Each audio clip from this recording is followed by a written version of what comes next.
Hermes, placer romano del siglo. Hermes, instruido en todas las armas. Hermes, gladiador y entrenador. Hermes, terror y temblor de tu propia escuela. Hermes, a quien teme Helio. Hermes, ante quien cae ad volante. Hermes, experto en vencer sin herir. Hermes, que solo se suplanta a sí mismo. Hermes, riqueza de los arrendadores de asientos. Hermes, preocupación y dolor de las mujeres de los gladiadores. Hermes, altivo con su lanza guerrera. Hermes, amenazante con su marino tridente. Hermes, temible con su tremolante casco. Hermes, gloria del universal Marte. Hermes, único en todo y 3 veces uno. Hoy, en Roma Eterna, vamos a hablar de las personas que saltaban a la arena y recibían los aplausos del público, como este Hermes del que nos habla Marcial. Ajusta tu casco y agarra tu escudo y que den comienzo los juegos.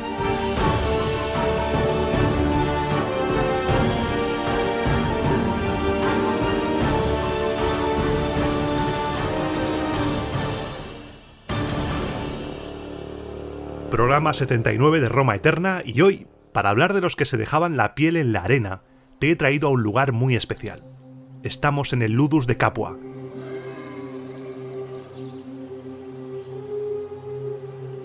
Un lugar cargado de historia. Es el primer Ludus del que tenemos constancia, que ya estaba funcionando en el año 105 a.C., con Cayo Aurelio Escauro al mando. También estuvo al frente de este Ludus un tal Lentulo Batiato, que quizá te suene por cierta revuelta de esclavos. Estamos en la tierra que vio nacer la revuelta de Espartaco. También se cuenta que el divino Cayo Julio César también fue propietario de este Ludus, allá por el año 49 a.C., y contaba, para que te hagas una idea, con 5.000 gladiadores en su familia gladiatoria, los Giuliani. Años después, con el divino Augusto, pasó a ser propiedad del Princeps. Augusto arrampló con todo el tema gladiatorio, con los siglos se mantuvo la titularidad imperial, y poco a poco fue perdiendo importancia hasta el día de hoy, en el que estamos aquí en las ruinas. Creo que no hay mejor lugar para hacer un programa dedicado a aquellos que vivieron y murieron bajo los aplausos, que surcaban la delgada línea que separa la admiración de la gente y el rechazo de los estirados de siempre. Aquellos que, sin ser militares, o quizá lo fueron algún día, hicieron de las armas su profesión. Porque el Ludus, la escuela de gladiadores, era el cuartel general.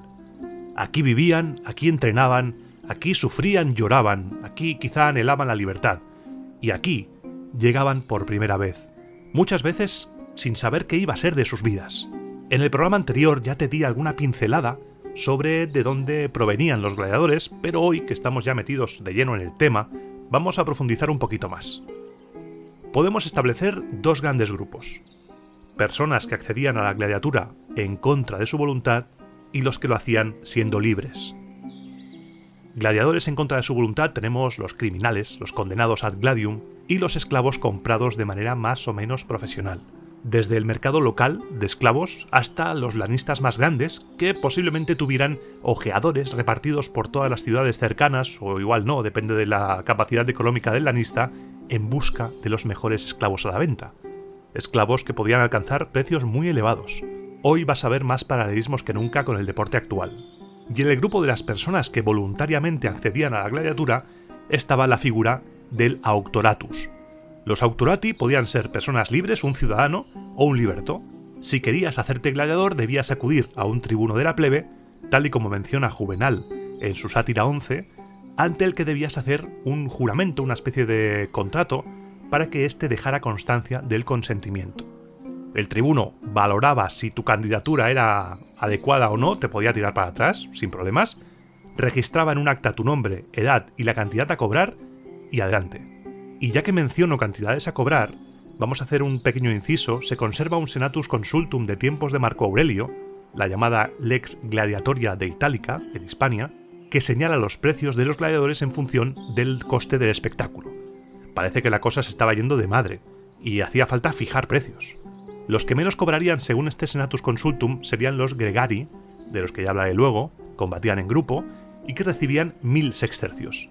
Y los que más se llevarían 15.000 sestercios por combate, más que la paga de un año de un soldado. Teniendo claro esa persona que quiere dedicarse a la gladiatura, algunos autores sitúan aquí al auctoratus pronunciando el famoso juramento que seguramente hayas leído por todas partes: Uri, Winkiri, Werberari, Ferroque Necari, prometiendo dejarse quemar, encadenar, golpear o matar por el hierro. Hay varias referencias a esto en las fuentes antiguas. Por ejemplo, Petronio, en el Satiricón, en medio de un plan que traman los personajes, se ponen a las órdenes de un tal Eumolpo, diciendo lo siguiente: para asegurar entre nosotros el secreto de la farsa, prestamos juramento a una fórmula de Eumolpo. Nos dejaríamos quemar, atar, azotar, asesinar y sufriríamos cualquier vejación ordenada por él. Como gladiadores de profesión, nos ponemos solemnemente a su disposición en cuerpo y alma.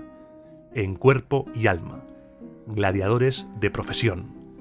Encontramos una referencia parecida en una sátira de Horacio, en la que, hablando de amoríos, dice lo siguiente: ¿qué diferencia hay entre que te enroles como gladiador para que te abrasen con vergas y con la espada te maten, y que, vergonzosamente encerrado en el arca en la que te ha metido un cómplice del delito de su ama, te toques con las rodillas la cabeza encogida? Las razones para emprender el camino de la arena podían ser muy variadas. Personas desesperadas, arruinadas, soldados que vuelven de campaña y no tienen nada, soldados que se retiran pero quieren ganarse unos dineritos, gente que no sabía hacer otra cosa que matar. Y también tenemos miembros de la clase alta, miembros del orden senatorial y ecuestre, que a finales de la República y primeros años del Imperio decidieron luchar en la arena. Tanto la desesperación como la sed de fama y fortuna nos afecta a todos. Eso nos iguala a todos como la muerte, tanto a hombres como a mujeres, de las que hablaremos luego. Tanto Julio César como Augusto como Tiberio tuvieron problemas con el escándalo que suponía que alguien de estatus elevado decidiera luchar en la arena. Tú imagínate ahí, a un senador o al hijo de un senador, con la gente jaleándole. Tiberio, según Suetonio, desterró a muchos nobles que se alistaron como gladiadores para intentar solucionar sus problemas económicos. Nobleza no significa riqueza. Acuérdate de la vida de Julio César. Se endeudó hasta las cejas y más. Si no le llega a salir bien la jugada, habría acabado muy mal. El escándalo venía porque cuando entrabas en el mundo gladiatorio, estabas accediendo a un mundo que te posicionaba en el otro lado de la sociedad romana. Actores, artistas, prostitutas, magos, hechiceros, indigentes y gladiadores eran personas a las que la élite romana marcaba con infamia. Una infamia que no se traducía en que la gente les escupiera por la calle, no te creas eso. Era una infamia que parece ser que les impedía ascender socialmente. Le cerraba las puertas al progreso social. Pero sobre eso podríamos hablar también largo y tendido y discutir el tema este, porque nos encontramos con una contradicción tremenda. Por un lado, ejerces una profesión definida por la élite como denigrante, pero a la vez la gente te aclama en el anfiteatro, te vuelves famoso al nivel de muchas estrellas del deporte actual, y esa misma élite, algunos autores, como por ejemplo Cicerón, ponen de ejemplo tu entereza, tu valor, como ejemplo de valores romanos. ¿Crees que a Hermes, el protagonista del epigrama de Marcial con el que he empezado el programa, le importaba algo que se le cerrasen las puertas, por ejemplo, de la política? Posiblemente le daría igual, porque no le haría falta. La gente conocía los nombres de los gladiadores, los escribía en paredes, en lucernas, en vasos, había figuritas. Vas a cualquier museo romano y te encuentras un montón de estos objetos, con nombres, figuras de luchadores, eran personajes admirados. Eran ejemplos de virilidad, eran auténticos sex symbols de su época, como atestiguan algunos relatos de las fuentes. Por ejemplo, Petronio, en el Satiricón, nos habla a través de un personaje, nos dice que su esposa era muy fan de los combates de gladiadores y dice que cruza a través de las primeras 14 filas de asientos para estar más cerca de los gladiadores de su pasión. Y otra historia que nos cuenta Juvenal, que nos habla de una matrona que se enamoró perdidamente de un gladiador famoso, un gladiador que ya estaba en sus horas más bajas, un gladiador llamado Sergiolus, y dice así: «Qué belleza fue la que hizo arder a Epia. ¡Qué juventud la capturó! ¿Qué vio que la hiciese soportar que le llamasen Ludia?» Ludia era como se llamaba a las mujeres de los gladiadores. Pues su querido Sergiolus ya había comenzado a afeitarse. Estaba ya entrado en años. Y al plantearse el retiro debido a un brazo lesionado. Además, su cara presentaba muchas deformidades, como un gran callo en medio de la nariz de rozarle el yelmo, y un ojo que constantemente lagrimeaba un humor malo. pero era un gladiador, y eso los convierte en jacintos. Esto prefería ella antes que sus hijos y su patria, que su hermana y su marido. El hierro es lo que aman. Este texto es una crítica feroz a las mujeres que perdían la cabeza por los gladiadores, por esos objetos de deseo, que incluso ellos mismos fardaban de ser objeto de deseo, como en algunas pintadas que se han visto en Pompeya, de gladiadores que eran gladiadores a tiempo parcial y bocachanclas a tiempo completo, como por ejemplo un tal Cresques, del cual se han encontrado 2 pintadas, se sospecha que las hizo él mismo, y dice así: Cresques, señor de las muñecas, en uno, y Cresques, retiarius, médico de las chicas nocturnas, matinales y de todas las demás. Tenemos a otro, Celadus, que también es de la estela de Cresques, que hay 2 pintadas. En una dice: el suspiro de las muchachas, traex Celadus, y en otra, la gloria de las muchachas, Celadus. Quizá estos dos, Cresques y Celadus o Queladus, fueran 2 gualtrapas, 2 losers de la vida que se las daban de listos. No descartemos tampoco, pero son 2 ejemplos para que veas que algo había. Más allá de las pintadas, en las fuentes tenemos pruebas de que eran objetos de deseo. No descarto que hubiera matronas que pagasen muy bien por sus servicios, ya sea de compañía, de protección o de lo que tú quieras. En el fondo, hoy quiero que veas que hay cosas que nos igualan a todos, a hombres, a mujeres, a ricos, a pobres, a nobles y a plebeyos. Nos iguala la muerte, la sed de fama y ambición y los picorcitos. En este caso, los picorcitos nos unen y es increíble. Y otro melón que quiero abrir hoy hay melones aquí a diestro y siniestro. Uno era este del sexo, que ya, ¿cuánto llevamos? No sé, 10-12 minutos de programa y hasta luego, ya lo hemos abierto, lo hemos reventado ya. Otro es el de emperadores gladiadores, si Cómodo fue el único. Y luego también hay una historia por ahí de gladiadores famosos, hay un relato muy bonito que te voy a leer, que a mí me encanta, un relato sobre amistad increíble. Y antes de que me siga yendo por las ramas, el otro melón es el del tema afrodisíaco. Hay un montón de páginas web que te dicen cosas que no sabías de la antigua Roma, cosas que no sabías de la historia, y te harán flipar, y te dicen eso y no te ponen ninguna fuente. Así que hago un llamamiento. Si tú conoces alguna fuente clásica que hable de este tema, del comercio de sudor de gladiador como afrodisíaco, por favor, compártela conmigo en comentarios o me mandas un correo. Será un placer compartirla en el siguiente programa, ya que yo he estado consultando un montón de libros. Al final del programa siguiente, el de las Buenationes y las Naumaquiae, haré un epílogo final como en la serie del calendario para hablar de fuentes, porque esto no se hace solo, esto requiere consultar expertos que han trabajado en el tema durante muchos años y hay que reconocerles el trabajo, pero no lo he encontrado. Aún así, y me lanzo a la piscina una de las mías, no descarto que fuera de verdad. Nunca subestimes la capacidad del ser humano para ser truculento y para lucrarse de la credulidad ajena. Porque si los gladiadores eran un ejemplo de virilidad, de el macho romano, de valor, de todo, ¿por qué no iban a ser también sus efluvios? Si la sangre, por ejemplo, Plinio nos dice que curaba la epilepsia, ¿por qué no su sudor, o incluso otros fluidos, no quiero ser tampoco muy escabroso, puede que también se creyera que tuvieran propiedades beneficiosas, en este caso el sudor para la libido? Un afrodisíaco, me imagino a esa matrona recibiendo de su esclava de confianza un frasquito de sudor, que ha ido al foro, ahí en lo más escondido, a comprarlo, sudor fresco de un campeón, y a la noche, cuando vuelve su marido a casa, le dice: mira, Quinto, cariño mío de mis dioses del cielo celestial, tengo una cosita que va a hacer que tu Gladius por fin escuche la llamada de la guerra, que lleva unas temporadas que está de capa caída.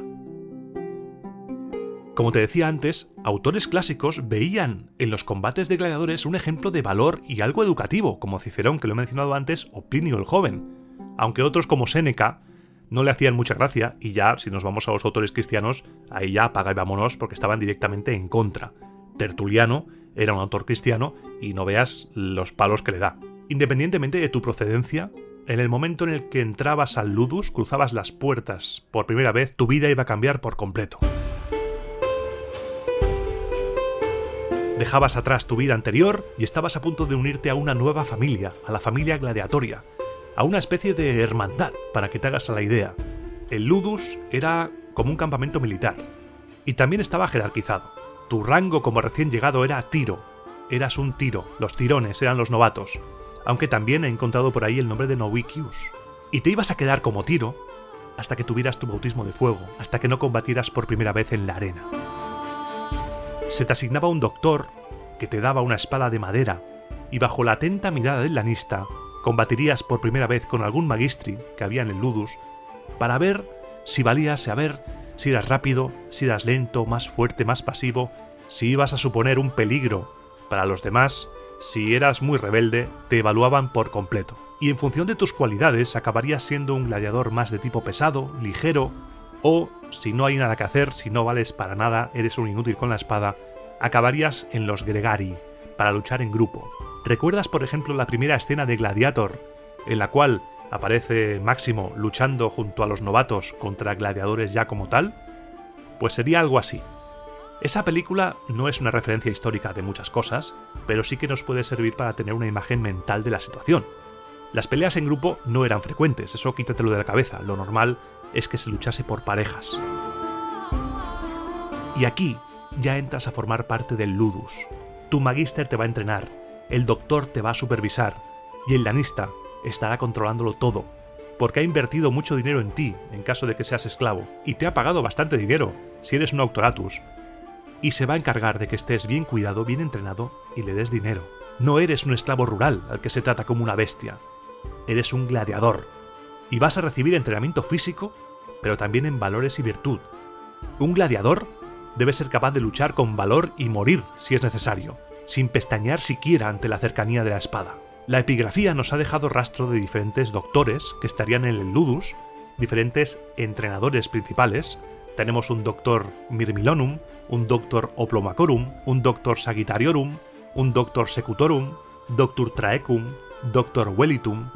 Cada doctor era el especialista en su estilo y debía ser un gladiador retirado que hubiera sido muy bueno.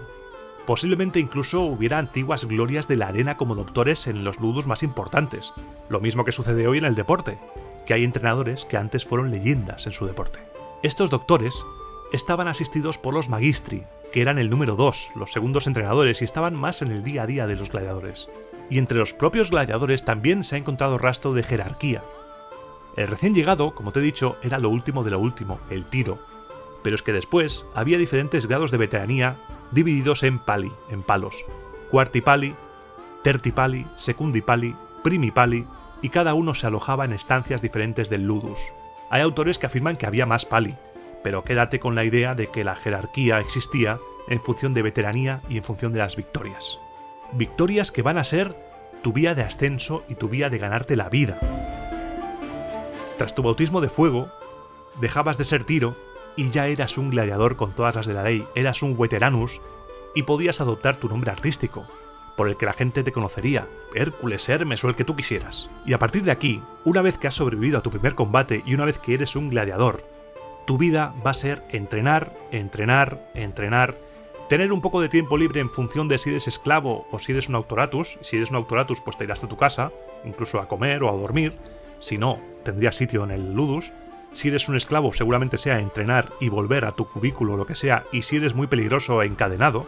Y también tenías que hacerle caso a los médicos. El famoso Galeno, de donde viene llamar a los médicos galenos, fue médico de gladiadores y no tenía en buena consideración a la mayoría de sus compañeros de profesión. También debía seguir una dieta de la que se ha hablado mucho e incluso se ha dicho que los gladiadores tenían sobrepeso para que la grasa les diera protección. Aunque las imágenes que tenemos de gladiadores en relieves y pinturas es de personas musculadas y fuertes, pero eso no significa nada, eso pueden ser idealizaciones perfectamente. He leído en un libro que a los gladiadores se les alimentaba con sopa de judías y papilla de cebada, machacadas y servidas en enormes cantidades a modo de rancho. Pero no he encontrado la fuente exacta. Lo que sí sabemos, por ejemplo, es que en el libro 18 de su Historia Natural, Plinio nos cuenta que la cebada es el alimento más antiguo del mundo y nos dice que a los gladiadores se les llamaba ordeari, que se ha traducido como cebadores, los de la cebada, o incluso como comedores de cebada. Juvenal, por ejemplo, nos habla de una mezcla de los ludi, la miscelánea ludi, de carne, gachas, cebada y alubias. ¿Es posible saber cómo se alimentaba una persona de hace 2000 años? Haz las maletas, que vas a flipar.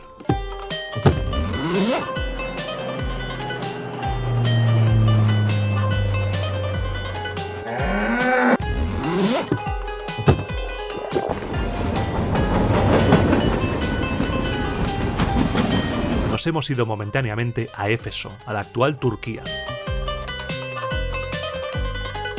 Aquí, los profesores Karl Goldschmidt y Fabian Kantz, especialistas en patología de la Universidad Médica de Viena, se hicieron conocidos a principios de los años 2000 porque saltó un notición. Aquí se había encontrado una tumba de gladiadores con restos de 67 hombres y una mujer. Los investigadores identificaron los cuerpos como gladiadores porque había una serie de relieves tallados en las losas de mármol que marcaban la tumba. Estos relieves representaban escenas de batallas de gladiadores y estaban dedicados a los caídos. Aunque ninguno de los 68 esqueletos estaba completo, se conservan suficientes huesos de brazos y piernas, así como cráneos y dientes, para poder investigar en profundidad. Usando una técnica llamada análisis isotópico, el equipo de la Universidad Médica de Viena analizó los restos óseos y reconstruyó parcialmente sus dietas. Concluyeron que los cuerpos de la tumba comieron pocas proteínas animales y muchas legumbres ricas en carbohidratos. También encontraron niveles de calcio muy altos. Los investigadores llegaron a la conclusión de que los gladiadores de Éfeso tenían una dieta destinada a fomentar el aumento de peso, quizá para soportar mejor las heridas. Debían ser unos tochos de cuidado los gladiadores. Aunque quizá no era la mejor comida del mundo. Como dice Quintiliano, la comida de un gladiador ciertamente no sabe muy bien, pero fortalece el cuerpo. La investigación confirmó también el tratamiento médico que recibían los gladiadores, descubriendo en uno de los cuerpos muestras de que fue sometido a una amputación quirúrgica. Y dicho esto, volvemos a casa.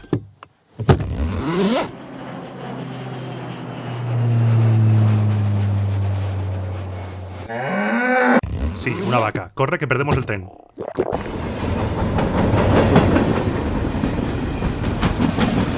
Y una vez estamos en casa de nuevo, seguimos con el día a día, entrenar, como te he dicho antes, levantando peso, usando armas más pesadas de las que usabas en el combate para entrenar y básicamente arremeter contra un palo clavado al suelo para mejorar la técnica.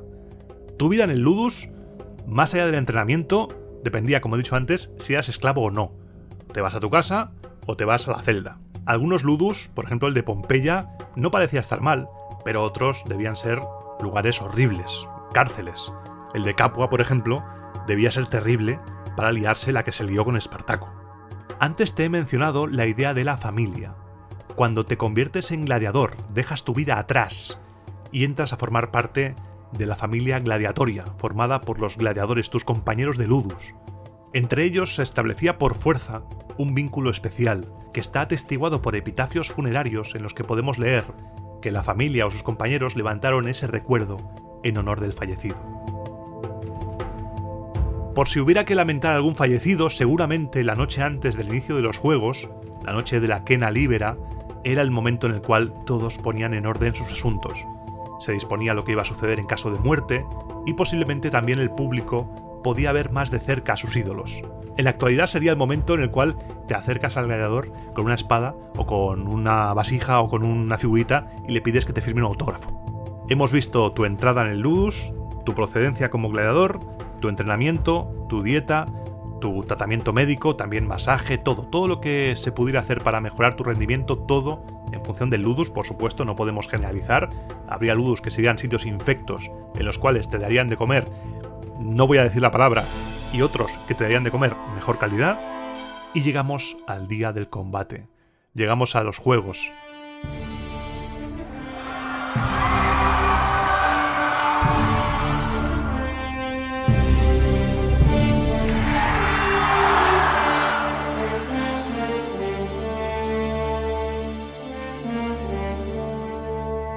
Y aquí toca repasar los diferentes tipos de gladiadores que había. Es muy complicado esquematizar los tipos de gladiadores que había, porque hay periodos, como por ejemplo en tiempos de la República, en el que apenas tenemos representaciones de los combates. Es a partir de finales de la República, y ya en época imperial, cuando empezamos a tener representaciones y testimonios epigráficos que nos permiten diferenciar entre varios tipos de gladiadores que lucharían normalmente por parejas. Pero aún así son muchos siglos que abarcar, son 8 siglos de munera gladiatoria. Y seguramente las modas fueran cambiando según el lugar, según el año, Pero yo lo que voy a hacer es hablarte de los gladiadores más inconfundibles, de los que tenemos mucha más información, a los que voy a intentar emparejar según su pareja preferida en la arena. El primero del que te voy a hablar es el Oplomachus, cuyo nombre deriva de Oplón, nombre que se le daba al equipamiento completo de un hoplita. De arriba abajo, el Oplomachus llevaba un casco con visera, una cresta y una pluma a cada lado, el pecho descubierto, subligaculum, el taparrabos, y un balteus, un cinturón ancho, una mánica en la mano del arma, que era una espada corta y recta, aunque también he leído que llevaban una lanza, un escudo redondo y pequeño, y espinilleras altas hasta el muslo en ambas piernas. Debajo de estas espinilleras, o grebas, llevaba unos pantalones acolchados para que fueran más cómodas de llevar, porque si no, se hace polvo el pobre hombre. El equipo que llevaba podía alcanzar los 18 kilos de peso. Un Oplomachus tenía como adversario normalmente un murmilo, aunque también se le ha representado peleando con un tracio, con un thrax. Vamos con el murmilo, al que también te puedes encontrar como mirmilo. El nombre se ha relacionado con el pescado de mar mormilos, y hay cascos en los que se ven representados estos peces. El murmilo iba un poco a lo loco. Taparrabos, cinturón, y su arma defensiva era un casco, una mánica en su brazo derecho, una greba corta en su pierna izquierda y, eso sí, un scutum grande, de 1 metro de altura, aunque antes había sido ovalado. El casco del murmilo estaba coronado con un penacho en forma de aleta dorsal de pez, que estaba decorada normalmente con plumas de ave o de crin de caballo, iba armado con una gladius, y su equipo en total podía llegar a los 18 kilos también. Si eso le sumas el entrenamiento y la dieta, tienes unos bichos de cuidado. El siguiente gladiador es el thrax, el tracio, Espartaco. Puede ser confundido con un Oplomachus, porque se parecen. Lleva un escudo pequeño cuadrado, una mánica, grebas altas, casco con una cresta peculiar con la forma de una cabeza de grifo, encarnación de la diosa Némesis, adornado con un penacho de plumas. Iba armado con una sica, una espada corta y curvada, y también su equipo es bastante pesado. El siguiente gladiador que va a desfilar es uno de los más icónicos, el Retiarius.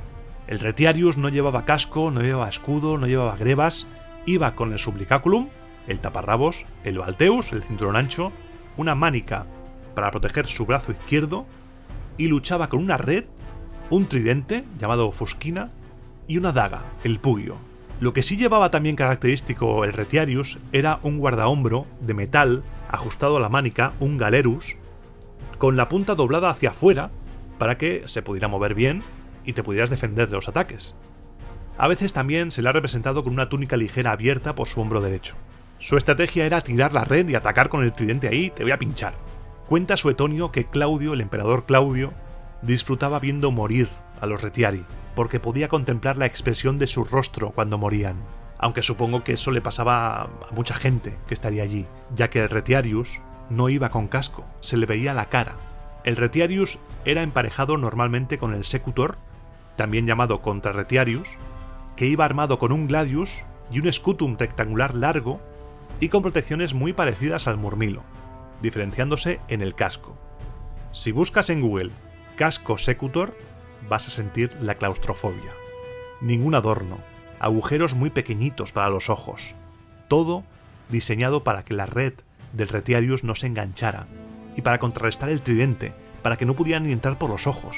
En combate estos dos, Secutor y Retiarius, debían ser un baile tremendo. El Secutor intentando arremeter cuerpo a cuerpo y el Retiarius marcando las distancias.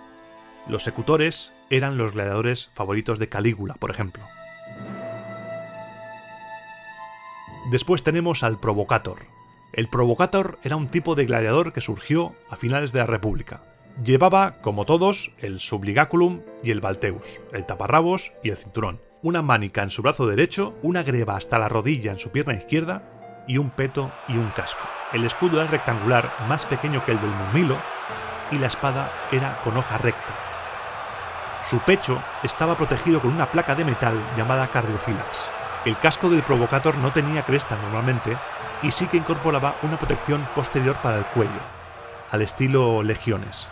Estos son los más famosos, pero luego tenemos un montón de clases, subclases que se han ido encontrando y se han ido clasificando por los especialistas.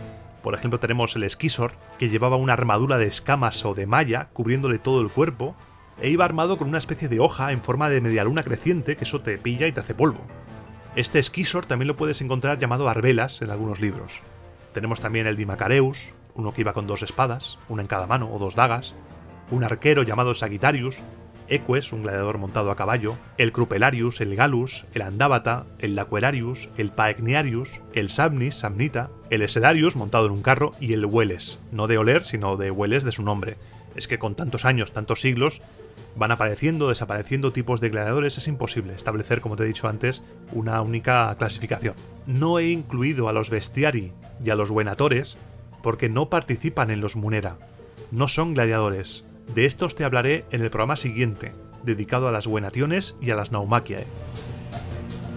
Y ahora que conoces a los tipos de gladiadores de los que tenemos constancia, te propongo un juego. Ponme en comentarios cuál es tu tipo de gladiador favorito o a cuál te gustaría ser, y yo, al final del programa, después de la sección sin música, por si no lo sabes, de vez en cuando, casi en cada programa, pongo una mini corte, una mini escena postcréditos en la cual digo algo o te deseo una buena semana o tal. Pues hoy, en esa escena postcréditos, te voy a decir qué tipos de gladiadores eran los favoritos del público y qué tipos de gladiadores eran los más odiados. A ver si, por favor no hagas trampas, a ver si tu gladiador era el más querido o el más odiado. Va a ser divertido esto. En mi caso no es el más odiado, no te voy a decir cuál es, te lo diré al final. Yo, boca cerrada, y seguimos con el programa. Y ha llegado el momento de hablar de gladiadoras, de hablar de esas mujeres que se ganaron la vida en la arena y cuyos combates eran muy apreciados. Tenemos rastro en las fuentes de la presencia femenina, por ejemplo, Dion Casio habla de combates de gladiadoras etíopes en tiempos de Nerón y también nos cuenta que durante los funerales de la madre del emperador Nerón hubo combates de mujeres gladiadoras. Suetonio nos dice que Domiciano ofrecía combates de gladiadoras durante la noche, a la luz de las antorchas. Hay muchas evidencias, pero la que a mí más me convence de que esto fue un fenómeno mucho más grande de lo que parece ser que nos ha llegado por cómo hablan estas fuentes de los combates, es toda una serie de prohibiciones. Tenemos 2 Senatus Consultum, uno del año 11, que prohíbe específicamente a las mujeres nacidas libres menores de 20 años aparecer en la arena, y otro del año 19, que reafirma la prohibición del 11 y añade el veto de aparecer en la arena a las hijas, nietas, bisnietas de senadores y a las esposas, hijas y nietas de equites. Esta prohibición nos confirma, primero, gladiadoras existen. Segundo, como en el caso de los hombres, las ganas de saltar a la arena no entendían de clases. Y tercero, lo que le fastidiaba al poder, al sistema, era el hecho de que las mujeres de clase alta lucharan en la arena. Si eras una plebeya libre mayor de 20 años, no pasaba nada a principios del imperio. Pero uy el escándalo. Mira a la nieta del cónsul, mírala, debería comportarse como una mujer de su clase y ahí está peleando en la arena. Esto acabó en el año 200 después de Cristo con Septimio Severo prohibiendo directamente a las mujeres luchar en la arena. Pero la prohibición no fue por el hecho de que hubiera mujeres en la arena. Según nos lo explica Dion Casio, lo que molestó fue que se hicieran chistes sobre las damas distinguidas. Septimio Severo dijo, sí, pues os vais a cachondear de vuestra abuela, y prohibió los combates de gladiadoras. Pero si esto no fuera suficiente, te traigo pruebas de la existencia de gladiadoras como algo serio. Tenemos por un lado el bajorrelieve, que actualmente se conserva, para sorpresa de nadie, en el British, en el que aparecen 2 gladiadoras, Amazonia y Aquilia. En el programa anterior te mencioné que Nicolás de Damasco se hacía eco de un señor que había dejado en su testamento que bellas mujeres pelearan en su funeral. Marcial también habla sobre mujeres en la arena, más allá de hablar de Hermes. En su obra sobre los espectáculos, en 2 epigramas consecutivos, uno dice: que el belígero Marte te sirva con sus armas invictas no es bastante, César. También te sirve la misma Venus. Y en el otro dice: la ilustre fama proclamaba el trabajo de Hércules, el león postrado en el extenso valle de Nemea. Calle la antigua lealtad, pues después de tus espectáculos, César, esto lo hemos visto realizado ya por manos femeninas. Esto además nos sirve para situar a las mujeres también en las Venationes. Habla de mulierem esedariam.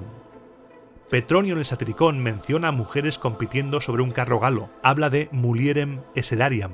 Petronio no la llama gladiatrix, en esa época no existía esa palabra. Cuando son mujeres de clase baja, son mulieres, y cuando son mujeres de clase alta son llamadas feminae. Por eso la prohibición del 19 hacía referencia a las feminae, a la clase alta. Tú debías comportarte como una persona de tu clase, no debías rebajarte a ser una de esas mulieres. Juvenal, en su sexta sátira, menciona a una mujer con marcas del palo, ese palo del que te he hablado antes del entrenamiento. Seguramente se entrenarían en el mismo ludus que los hombres, quizá en diferente horario, y se alojarían también en diferentes pabellones, o quizá en una residencia cercana. Los combates de gladiadoras eran sinónimo, según las fuentes, de lujo y exotismo. Suetonio, por ejemplo, describe estos combates como spectacula assidue magnifica et sumptuosa edidit. Y casi que no hace falta que te lo traduzca, porque ya con las palabras spectacula magnifica sumptuosa ya sabemos de dónde estamos. Esto es lo que más me gusta de hablar una lengua de origen latino. Por desgracia no podemos hacernos a la idea de la dimensión real de los combates de mujeres en la arena porque las fuentes que tenemos son escasas y se centran solo en espectáculos imperiales en Roma, no tenemos una visión general.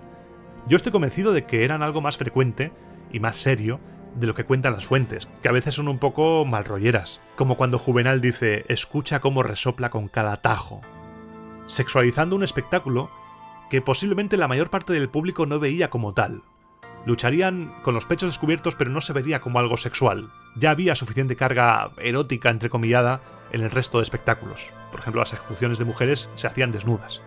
De lo que tampoco se libraban las mujeres en la arena era de la sexualización, de la idealización erótica, de ser mitos sexuales como lo fueron los gladiadores hombres, con las matronas, que si el sudor era afrodisíaco, un montón de mitos, un montón de cosas, las pintadas, tal. He visto, como curiosidad te lo cuento, he visto un dibujo de un medallón, no he visto el medallón en foto, quizás se perdió, quizás está ahí escondido, y en ese medallón aparecen representados un hombre y una mujer teniendo sexo. La mujer está encima del hombre en posición dominante, con un escudo en su mano izquierda y una daga en su mano derecha, y el hombre está haciendo el gesto de rendición con la mano derecha. La gladiadora como objeto sexual pero de dominación, de victoriosa. Colgaré esta imagen, este dibujo en la comunidad junto al relieve de Aquilia y Amazonia y la figurita de una gladiadora que se puede ver en Hamburgo y que es una prueba también de que las mujeres estaban en la arena. Es una figura en la cual aparece una mujer con los pechos descubiertos, la pierna izquierda vendada a la rodilla y con el brazo izquierdo levantado en señal de victoria. En su mano lleva un arma, lleva una sica, lo que parece, aunque algunos autores han dicho que lleva un estrígulo para limpiarse. No sé, son cosas locas de interpretaciones que dices, hombre, a veces la interpretación te lleva por un lado que quizá no es. Hemos pasado por todas las fases de la vida de un gladiator, desde su entrada en este mundo, su entrenamiento, su dieta, sus cuidados, la fama, la infamia, los tipos de luchadores. Falta el momento final, falta la gloria para algunos y la muerte para otros. Es mucho más sencillo prometer, dejarse quemar, encadenar, golpear o matar, que hacerlo realmente. Estamos hablando de personas entrenadas física, pero también mentalmente para afrontar la muerte. Aunque ya hemos hablado de que los espectáculos gladiatorios no eran tan mortales como nos ha dicho el cine, las películas, tal, las series, sin duda, la muerte debía ser algo muy cercano para ellos. A medida que pasa el tiempo, tú vas obteniendo victorias, pero seguramente has visto morir algún compañero querido de la familia gladiatoria. Y en el peor de los casos, hasta lo has matado tú en la arena. Podía pasar que el editor contratase a la familia gladiatoria Juliana, por ejemplo, o Neroniana, y tuvieras que pelear contra tu gran amigo o tu gran amiga. Seguramente has encargado estelas funerarias para esa persona. Es algo durísimo.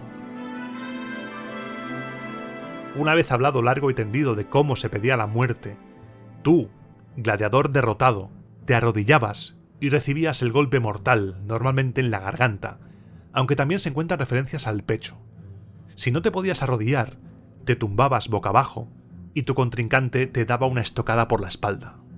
Una vez muerto, el cadáver era llevado en una carretilla y sacado por la Porta Libitinensis, que estaba justo delante de la Porta Triumphalis, por la que salías a la arena. Si visitas el Coliseo, la Porta Libitinensis está en el lado este y la Triumphalis en el lado oeste. Por la Porta Libitinensis llegabas hasta el Spoliarium, el depósito de cadáveres, donde se comprobaba que realmente estabas muerto y te preparaban para que tus familiares fueran a recogerte y darte debida sepultura. Si nadie venía a recogerte, se te daba entierro común. En ocasiones era el lanista quien se hacía cargo del entierro, pero era más frecuente que compraran sus tumbas en vida o dejaran instrucciones en su testamento. La Porta Libitinensis se llama así porque Libitina era la diosa de los entierros. Es una diosa que fue asimilada a Proserpina y Horacio, en una de sus odas, la utiliza como sinónimo de la propia muerte, así que también Libitina es una personificación de la muerte. Tú sales por la puerta triunfal, por la Porta Triunfalis, pero como mueras, vas a salir por la Porta Libitinensis. Hay un ritual que se suele mencionar a la hora de hablar de la muerte de un gladiador y que seguro que has leído por ahí. Los que recogían el cuerpo de un gladiador muerto iban vestidos de Caronte y de Mercurio, el barquero y quien acompañaba a los muertos al mundo subterráneo. Esto solo lo encontramos en Tertuliano, y está asociado a la ejecución de criminales, y no a los combates de gladiadores profesionales. Mientras el gladiador caído era conducido a la Porta Libitinensis, el vencedor, recibiendo el aplauso del público, se dirigía hacia donde estaba el editor y recibía su premio, dinero y normalmente una rama de palma. Tras esto, daba una vuelta de honor alrededor de la arena mientras recibía la ovación del público. Seguro que has visto en las competiciones deportivas de la actualidad el mismo ritual. El equipo yendo a por la copa, levantándola como la rama de palma del gladiador y luego dando una vuelta de honor al estadio o a la pista donde sea. No podemos hablar de gladiadores sin mencionar a los más famosos, aquellos que sí que aparecen en las fuentes y que han pasado a la historia por sus hazañas, ya sea por victorias o por su gran fuerza o cualquier otra cosa, ser el favorito del emperador también. Y comienzo con Tritanus, al que conocemos gracias a Plinio el Viejo. Es un gladiador del siglo I a.C. que se hizo célebre por su fuerza. Debía ser un bicharraco tremendo. Avanzamos unos años, después del siglo I a.C., vamos al primer siglo de nuestra era, y hablamos de un tal Sabinus. Sabinus era el mejor Traex de tiempos de Calígula. Tan fan era Calígula de los Traex y tan bueno era este señor Sabinus, que Calígula lo nombró comandante de su guardia personal germana. Por lo que sea, Sabinus era mucho mejor Traex que comandante de la guardia germana y fue destituido. Se comenta que hubo ahí un lío con Mesalina, le protegió, pero Claudio estaba deseando verle en la arena para que se lo cargaran. Ha pasado a la historia también un tal Viriotas porque es el gladiador con más combates de los que tenemos constancia. 150 combates. Este tío era una máquina. 150. Para que veas que no todos los gladiadores morían al segundo o tercer combate o al primero. Hay algunos con 88, otros con 90, otros con 100, otros con 50, pero este tío es el top. También tenemos, por ejemplo, el relato de Spiculus. Spiculus destacó porque en su primer combate derrotó a un gladiador que llevaba 16 victorias. Es que me lo imagino, buenas tardes, soy el nuevo. Uy, ahí está mi contrincante. ¡Bumba! Lo pone a dormir y paludus otra vez. Cuentan que hasta Nerón se hizo fan suyo. Es que como para no serlo. Buenos días. ¡Bumba! Venga, a dormir, a por otro. Venga, vamos a ponernos serios, que si no viene Spiculus y nos la lía, porque Spiculus tiene dos velocidades, caminar y matar. A estas horas que estás escuchando el programa, debe llevar, no sé, 15 victorias. Marcial, aparte de dedicar un epigrama a Hermes, como el del inicio del programa, dedicó otro a un tal Agacinus. Agacinus era un crack con el escudo, y el epigrama dice lo siguiente: aunque a toda velocidad, Agacinus, juegas con peligros, no permitirás sin embargo que se te caiga tu escudo. Parece que te sigue incluso contra tu voluntad, y cortando el fino aire, se coloca sobre tu pie, tu espada, tu pelo o la uña de tu dedo. Pese a lo escurridizo que pueda estar el suelo por las lluvias de azafrán, y a que los violentos vientos del sur pueden rasgar el velum, el escudo, sin preocuparse por eso, viaja por los miembros seguros del mozo, y ni la lluvia ni el viento perjudican en nada su arte. Incluso si quisieras fallar, aunque pusieras todo tu empeño, fallar no puedes. La caída de tu escudo es un arte que no dominas. Este tío era Messi con el escudo. Tenía un manejo que era increíble. Dion Casio nos cuenta la historia de Bato. Bato era un gladiador de tiempos de Caracalla que venció a su adversario y no le debió caer muy bien al emperador, ya que Caracalla pues pensaría, te estás haciendo el listo, a ver si te flipas ahora. Y sin darle descanso, obligó a que peleara con otro. Bato era muy bueno y Bato venció al segundo rival. Caracalla se encabronó, le hizo combatir con un tercer rival y al final, cuando Bato murió, le honró con un funeral brillante. Y para acabar esta sección dedicada a gladiadores famosos, me gustaría leerte la historia de Sísines, una historia que encontramos en Luciano, un autor del siglo II, y es una historia de amistad que ha servido de ejemplo, incluso se citaba en las escuelas de retórica cuando se hablaba de moral.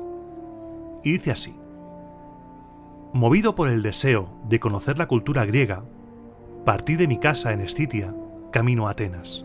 El barco puso destino a Mastris, ciudad a la orilla del Pontus Euxinus, el Mar Negro, y que está en la ruta natural desde Escitia, no lejos de Carambis. Sísines, que era amigo mío desde la infancia, me acompañaba en este viaje. Habíamos sacado todas nuestras pertenencias del barco y las habíamos dejado en una pensión cerca del puerto. Mientras estábamos en el mercado, sin sospechar que nada fuese mal, unos ladrones forzaron la puerta de nuestra habitación y se lo llevaron todo, sin dejarnos siquiera con qué pasar ese día. Cuando regresamos y vimos lo que había ocurrido, consideramos inútil pedir indemnización legal a nuestro posadero o a los vecinos. Había muchos de estos, y si hubiésemos contado nuestra historia, que nos habían robado 400 dáricos y nuestras ropas y mantas y todo, la mayoría de la gente habría pensado que estábamos montando un alboroto por unanimidad. Así que nos pusimos a pensar qué debíamos hacer. Ahí estábamos, sin absolutamente nada, en un país extraño. En cuanto a mí, pensé que bien podría meterme una espada entre las costillas en ese mismo momento y lugar y poner así punto y final a todo, antes que soportar la humillación que el hambre y la sed podría hacer caer sobre nosotros. Sísines adoptó una visión más optimista y me imploró que no hiciera eso. Pensaré en algo, me dijo, y seguro que nos irá bien. Hasta entonces había hecho lo suficiente como para conseguirnos un poco de comida, dedicándose a traer madera desde el puerto. A la mañana siguiente, dio una vuelta por el mercado, donde parece que vio un grupo de jóvenes bien formados que, como resultó, estaban alquilados como gladiadores e iban a luchar 2 días después. Lo averiguó todo sobre ellos y entonces regresó donde yo estaba. «Toxaris, Toxaris», exclamó, «da por terminada tu pobreza. En 2 días te convertiré en un hombre rico». Pasamos esos 2 días como pudimos hasta que llegó el día del espectáculo. Cuando tomamos asiento como espectadores, Sísines me dijo que me preparase para todas las novedades de un anfiteatro griego. Lo primero que vimos al sentarnos fue a varias bestias salvajes. Algunas estaban siendo abatidas con jabalinas, otras cazadas con perros, y otras eran soltadas sobre hombres atados de pies y manos, los cuales nosotros supusimos que serían criminales. Tras esto, aparecieron los gladiadores. El heraldo llevó hacia adelante a un joven fornido y anunció que quien estuviese dispuesto a luchar contra él bajara hasta la arena y tomara su premio, 10.000 dracmas, unos 500 euros actuales.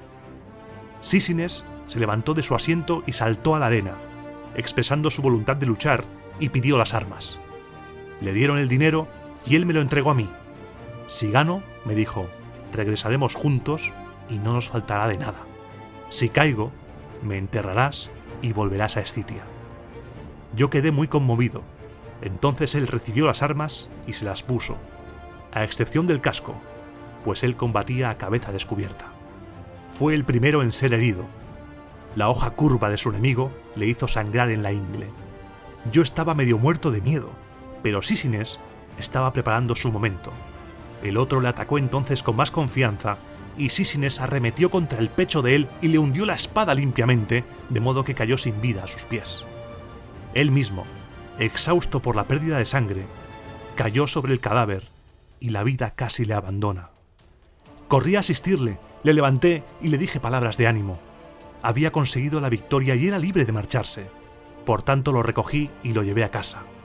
Al final mis esfuerzos tuvieron éxito. Él se recuperó y vive en Escitia hasta el día de hoy, tras haberse casado con mi hermana, aunque sin embargo aún está cojo por la herida. Como escarpias, los pelos como escarpias con esta historia. ¿La conocías? Cuéntamelo también en comentarios. Eterno Sísines, eterna historia de amistad, de superación, de desesperación también, porque no sabían qué comer, no tenían nada, les habían robado todo. Y Sísines dijo, sí, ya verás, ya verá.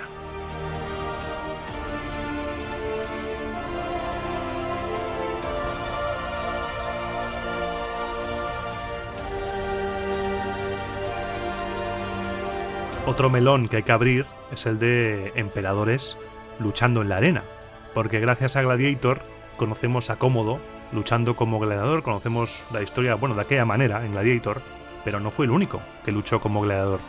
Calígula, Nerón, Tito, Adriano, Lucio Vero, Didio Juliano, Caracalla y Macrino son otros emperadores que junto a Cómodo, según las fuentes, participaron en juegos gladiatorios con la espada en la mano.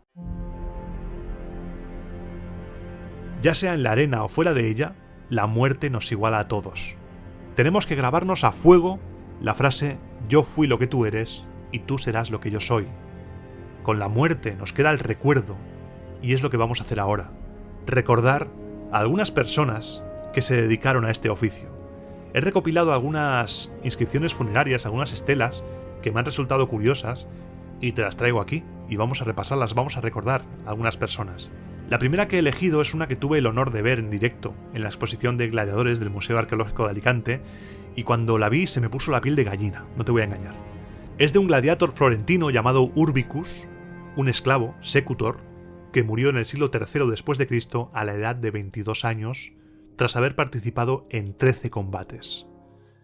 Teniendo en cuenta que los gladiadores normalmente no combatían tanto como creíamos, este hombre estuvo varios años siendo gladiador. La estela se la dedicaron su esposa y sus 2 hijas, y dice así: tumba consagrada a los dioses manes. A Urbicus, secutor, primus palus, originario de Florencia, que luchó 13 veces y vivió 22 años. Las hijas Olimpia, que él dejó a la edad de 5 meses, y Fortunata, y su esposa Lauricia, al digno marido, con quien vivió 7 años. Te insto a matar a cualquiera que sea derrotado. Las que te han querido honrarán a tus manes. Esta inscripción nos da mucha información. Vivió 22 años, estuvo 7 con su mujer, se casó a los 15 años, 2 hijas, 13 combates, como te he dicho antes, y la frase «te insto a matar a cualquiera que sea derrotado». Esta frase la he visto traducida de varias maneras. Hay gente que dice «un consejo, mata a quien derrotes». El sentido del final es que, parece ser, se ha querido ver, algunos especialistas han interpretado, que Urbicus fue asesinado, acabó muriendo en un combate, a manos de un gladiador a quien él había perdonado previamente. Esto también nos da a entender que en el siglo III el público no tendría tanto peso en el perdón o en la muerte, y que Urbicus perdonó a un gladiador y que ese gladiador era una rata peluda y después le mató. A mí Urbicus me parece buena gente y esto da a entender que el oficio gladiatorio tenías que andarte con ojo, porque si eras muy bueno te la iban a clavar tarde o temprano. Y además aparece con un perrete en la parte de arriba que ya a mí me conquista. El tema perrete es algo también a analizar porque hay varias estelas funerarias de gladiadores en las cuales aparecen perretes. La siguiente estela es de Asia Menor y me la ha enviado por correo electrónico Pablo, al que mando desde aquí un saludo, un abrazo, muchas gracias Pablo por la colaboración, y se puede ver en el Museo Cincuentenario de Bruselas. En ella aparecen 2 provocatores, uno de ellos en el suelo pidiendo perdón a su vencedor, que está en pie con 2 espadas en una cada mano, y con un texto en griego en el que, según el profesor Michael Carter, se lee lo siguiente: «Aquí yazco victorioso, Diodoro el desgraciado. Después de derrotar a mi oponente Demetrius, no lo maté de inmediato. El destino y la astuta traición del Summa Rudis me mataron». Aquí hay un tema detrás, ¿eh? Hay un tema. Esta estela ha suscitado mucho debate, ya que quien la haya hecho, según esta traducción, está acusando al Summa Rudis, al árbitro, de trampear el combate. Demetrius aparece claramente rindiéndose, pero vete a saber lo que ocurrió de verdad. Esta estela no es imparcial, está hecha desde el punto de vista de la gente de Diodoro, y para Diodoro seguramente se rindió Demetrius y el Summa Rudis, en lugar de parar el combate, dejó tiempo a Demetrius para que se recuperara y ¡ñaca!, le clavó ahí con todo para adentro. Me resulta curioso y a la vez extrañamente bonito cuando en un epitafio es el muerto quien te cuenta su vida en primera persona. Te pones delante y aunque sabes que no lo ha podido hacer él, no ha escrito él ese epitafio, al contártelo de esta manera es como si estuvieras ante esa persona. Y por un momento presente y pasado se unen, la persona que ya no está y tú entráis en una especie de comunión, y en esta puedo sentir la indignación y los gritos del pobre Diodoro con el Summa Rudis. Por desgracia no había VAR en esos tiempos, no pudieron analizar la jugada, algo pasó y el pobre Diodoro acabó muriendo. También hay estelas en las que se deja recadito. Se deja un recadito como una que se puede ver en el Museo Arqueológico de Córdoba, del Murmilo Actius, que dice así: Actius, gladiador Murmilo, venció en 6 ocasiones. Aquí está enterrado. Que la tierra le sea leve. Su esposa costeó esta lápida para su esposo. Lo que cada uno de vosotros deseare para mí, ya muerto, eso mismo le den los dioses en vida o en muerte. Ahí lo llevas. Condenación eterna para vete a saber quién. El público que no lo indultó, el Summa Rudis que también quizá no lo hizo bien, algún compañero o todos a la vez. Hay otras más cortitas, como por ejemplo una en Salona que dice: a los dioses manes. Atelónico, liberado de la gladiatura, fue retiario y obtuvo la Rudis por el perdón de los espectadores, su amigo Justo y su compañero Péptico. Es posible que Péptico fuera de su familia gladiatoria o incluso los dos, y que ya hubieran apalabrado esta estela como recuerdo, y aquí encontramos el tema de la Rudis, de la espada de madera, como símbolo de la liberación, como símbolo de que dejas de ser esclavo, te liberan por tus victorias. Hay estelas preciosas, por ejemplo con el difunto, representado con muchísimo detalle y con coronas, simbolizando cada una de las victorias. He visto una en la que salen hasta 13 coronas. Me gustaría que este programa sirviera como homenaje y recuerdo eterno a todos los gladiadores, especialmente para los olvidados.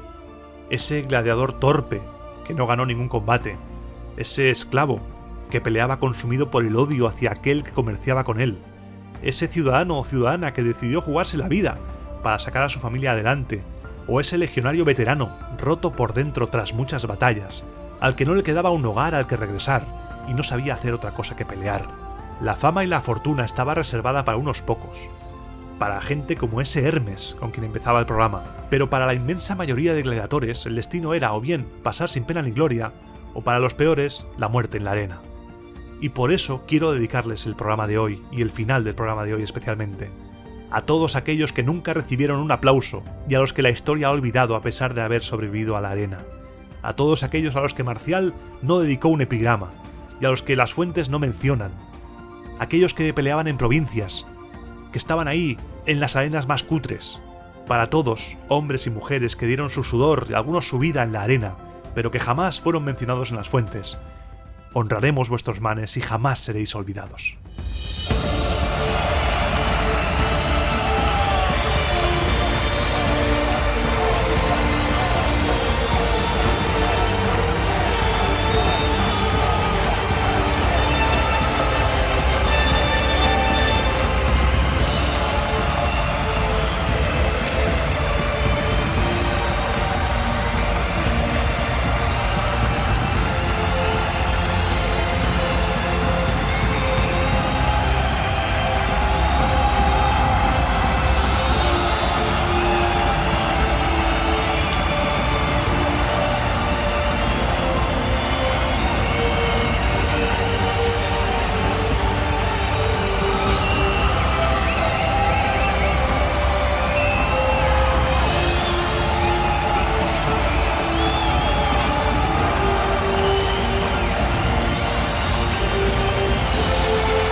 Era necesario dejar toda la canción, toda la ovación, en memoria, recuerdo de todos aquellos que no pasaron a la historia, porque no seamos egocéntricos, nosotros también, muy posiblemente, acabemos igual, acabemos con el paso de los siglos olvidados. Y la divulgación, este momento en el que estamos tú y yo aquí compartiendo este programa, sirve para que por un momento vuelvan a la vida, nos asomemos a sus vidas y no sean olvidados. Y aquí y ahora empieza la sección sin música. Aquí ya estamos sin guión y sin nada. Vamos a hacer como en el programa anterior que hice. Ahí está. Cierro, bebo un poco de agua y estoy contigo. Ha sido un programa complicado porque quería reflejar, no sé si ha quedado claro, quería reflejar las diferentes fases de la vida de una persona que se dedicase a la arena. Un gladiador, gladiadora. Desde que llegas al Ludus, tu entrenamiento, tu vida diaria, Que posiblemente hubiera tiempo libre, sí, pero si eres un esclavo, tu tiempo libre va a ser encerrado. Salvo que el lanista sea majete, tengas una relación, seas un veterano, seas de confianza y tú mismo ya hayas entendido que estás en un negocio y cuanto mejor lo hagas, mejor te va a ir. Pero no hay que olvidar que eran esclavos, muchos de ellos. Si eres un Octoratus, pues te vas a tu casa a cenar con tu mujer o incluso también podía vivir la familia en el Ludus. Después de ahí a la pelea, los diferentes tipos de gladiadores y después la muerte, la victoria y el recuerdo eterno para los que no están en las fuentes, porque nos quedamos siempre con los más famosos, pero la gran mayoría, esto es como el deporte actual, nos quedamos con los futbolistas o los deportistas famosos, pero la gran mayoría no lo son, la gran mayoría no son millonarios, y yo en este programa quería recordar especialmente a los que no llegaron. A mí me seduce mucho la historia de los que no eran gloriosos, la historia de ese gladiador que no quería pelear, por ejemplo, ese gladiador que le dan la espada al principio al llegar al Ludus y dice, pues vas a pelear tú, yo no quiero. Lo mandan a Gregari, lo matan ahí. Gente que incluso se llegó a suicidar. Creo que hay un relato de una naumaquia en la cual algunos se suicidaron antes de pelear. Es un relato duro, relato terrible, porque en el fondo es hablar de esclavitud, de tráfico humano, de personas y no siempre de gloria. Y la historia es hablar de todo eso, sin juzgar y sin decir, mira qué malo sea, no, era su mundo, hay que decir, esto es así, esto es lo que sabemos, que era así, o creemos saber que era así, y ya está, es un mundo a nuestros ojos duro, pero no podemos juzgarlo, porque estaríamos juzgando algo del pasado con nuestro sistema de valores, y es algo que no se debe hacer. Si ya nos pasa, cuando, por ejemplo, en redes sociales aparece un anuncio de televisión de los 80, y ya decimos, joder, hoy en día no se podía publicar, tal, estás juzgando con tu estructura mental de hoy algo del pasado. Y eso es un error. Y en el tema gladiatorio hay que decir lo que hay, sin ambajes, sin tapujos. Había mucha esclavitud. El tema de los Auctoratus había muchos y en los espectáculos de Auctoratus eran muy valorados. Se pagaban más, según algunas fuentes, que los normales, porque era gente profesional, gente que quería estar ahí. Y es algo que se nota, es algo de lógico. Si tú quieres estar ahí voluntario, vas a dar más. Aunque por supuesto también habrá esclavos que den su vida guay en ello y que sean buenos. Pero un voluntario te va a rendir mucho más que un esclavo. Tengo muchas ganas de llegar al momento de Espartaco porque es un tema que flipas. Porque es que, a ver, eran armas andantes. Los gladiadores eran armas andantes. Los ludus guardaban las armas fuera del alcance de los gladiadores, pero se sabe que eran contratados como guardaespaldas. El Senado limitó la cantidad de gladiadores que se podían contratar para evitar que César los usara. Pompeyo en la guerra contra César se curó muy mucho de controlar a los gladiadores que tenía César. También hay fuentes que cuentan que doctores fueron instructores de la legión. Son cosas que no he podido meter porque se nos iría de tiempo un montón, pero que te cuento aquí para que tengas los detallitos, el making of. Esta sección es un poco el making of tanto del podcast como del programa. Y es un tema muy amplio.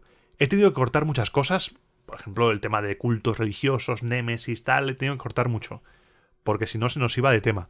Estas cosillas así las dejo para igual programas que completen o reels en Instagram. En Instagram estoy subiendo muchos vídeos. Sígueme si no lo has hecho, Roma Eterna Podcast, en Instagram, porque ahí voy subiendo reels. Voy subiendo pequeñas pildoritas de cositas romanas que pueden completar la experiencia del programa, por ejemplo, este de Gladiadores, que yo creo que ha quedado redondo, ha quedado guay.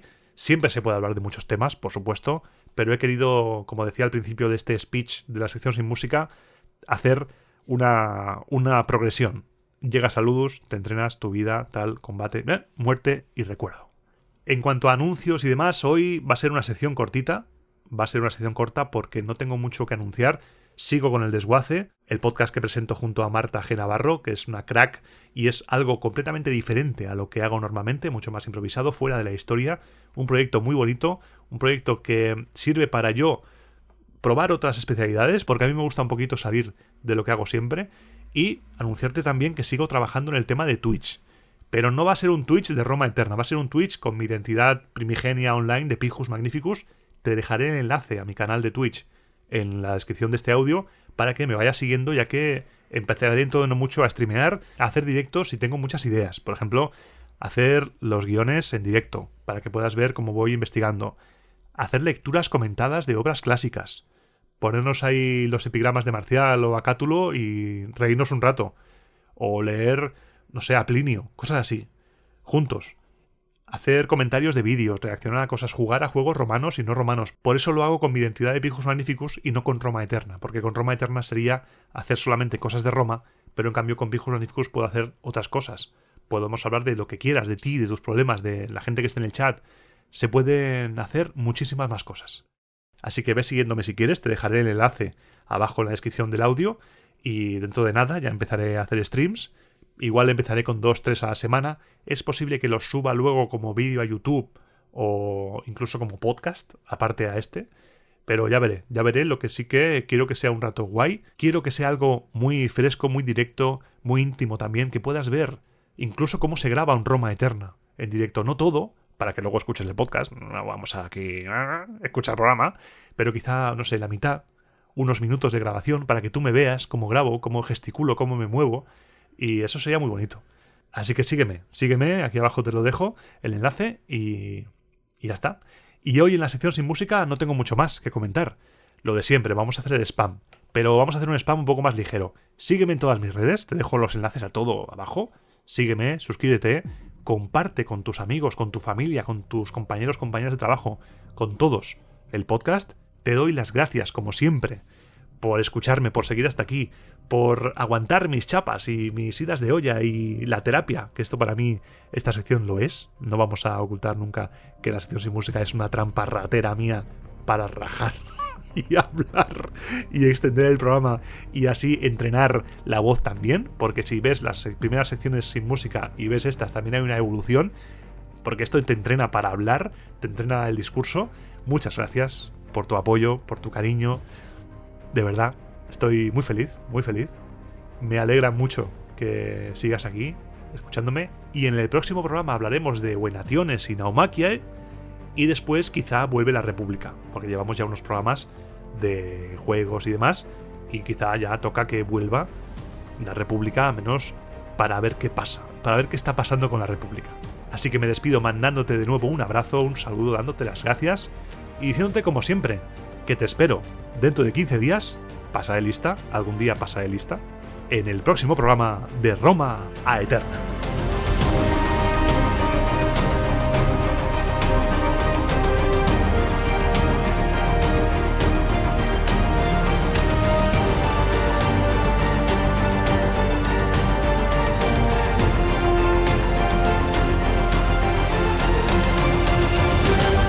Según las fuentes, los favoritos del público eran los traeques, los tracios y los secutores. Y el odiado era el retiarius, con su tridente, con su red. A nadie le gustaba, por eso a Claudio le gustaba ver morir al retiarius, porque aparte que se veía la cara, odiaba a los retiarius. Yo me he salvado porque desde siempre, desde que vi la película de Espartaco, mi favorito ha sido el tracio. ¿Y tú? ¿Te has salvado? No habrás elegido el rata peluda del tridente.